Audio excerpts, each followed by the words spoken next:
So this is part one because I have a lot of photos. I was actually once gifted a book of Keith Haring because, my background is in the arts.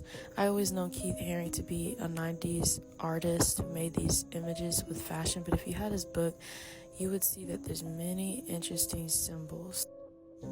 So I had no idea that there were many different images of the occult, images of flying saucers all throughout his art pieces, a lot of images of worship, images of bestiality. I have a lot in my email because I took so many images. I didn't choose to keep the book because what you guys don't know is that when I first opened the book, these years ago that it was gifted to me, I was actually experiencing a lot of anxiety. Oh, that's another thing. Mickey Mouse is all over Keith Haring's art. You'll see Mickey Mouse doing some things that are extremely perverted. You would see Mickey Mouse in TV. You would see alien things on Mickey Mouse.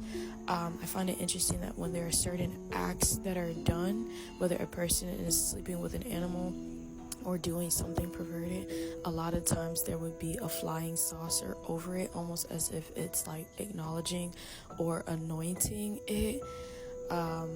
I've seen a lot of upside down crosses. I should show you the picture of what it looked like from the beginning. I hope TikTok doesn't take this down because there's just a lot of stuff. At the beginning, it says, Jesus Christ is coming, in person.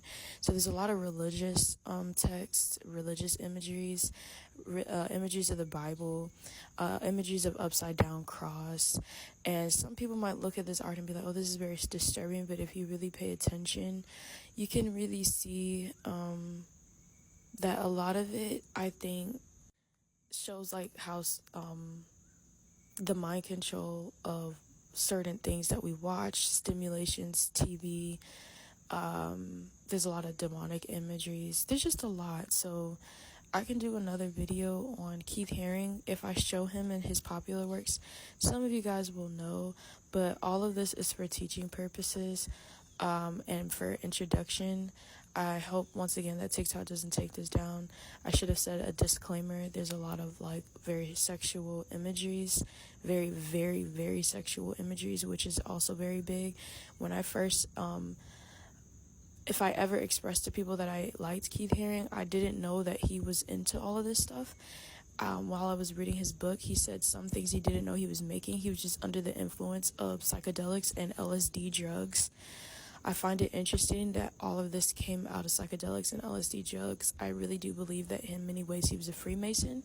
Some imageries that he has is imageries of soul ties, like what you see, how spirits come out of vaginal or, phallic pictures, and which, that could be a teaching of how that's why you don't open up your body and your gates and have sex with anyone, because you can transfer your spirits between sex, right? So once again, this is all for educational purposes.